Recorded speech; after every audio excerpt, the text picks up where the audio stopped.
Hi, my name's Corey with Climate Heating and Cooling. We're here to show you a very common repair to make on a boiler radiator system, which is bleeding the radiators when they get air trapped in them. You will need a radiator key, commonly found at most hardware stores, and some sort of cup, vessel to hold water. On your radiator, there is a valve at the top. And what this valve is designed to do is let water out the bottom here once we've purged the air from the radiator. All you need to do is take your radiator key, fit it in the end, and open it up.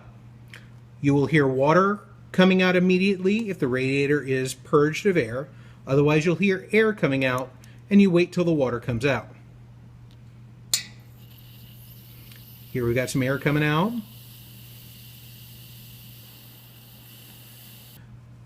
Turn it, and once we get water coming out, we know we have purged all the air out of the system.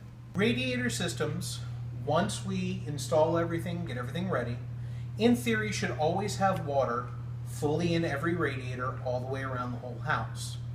In reality, a little bit of air sneaks in over time, especially in older houses, so you have to go and bleed your radiators every once in a while. Something that some people find with that particular house has to be done yearly, sometimes has to be done every other year.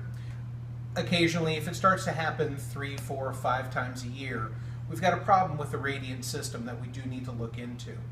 But if you notice that radiator's not getting warm, first thing to do is go to the hardware store, pick yourself up a key, it's a couple dollars, go around and bleed your radiators. It's a simple fix. If you get a lot of air and then water coming out, you'll probably find that radiator is nice and toasty once you remove the air. What we're dealing with is as the water comes in on the bottom pipe, the water's going to fill the bottom of the radiator. Air fills the top. So this valve lets us bleed out that air, fill the whole thing with a nice hot water coming from your boiler, and let it radiate into the room.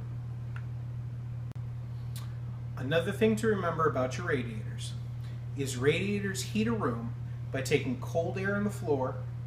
As it comes over to the radiator, it heats it, comes up the radiator over the wall, and falls into your room. A lot of times we get called out for service calls where a radiator's not heating. And what's happened is the 10-year-old kid has shoved a bunch of books and clothing underneath the radiator, preventing that airflow from happening. So if you make sure the bottom and the top of your radiator are clear, they'll provide nice, warm, even heat for your house. If neither of these two tricks work, feel free to give us a call at 703-750-4008. Climate will be able to send a technician out to your house and see what's going on.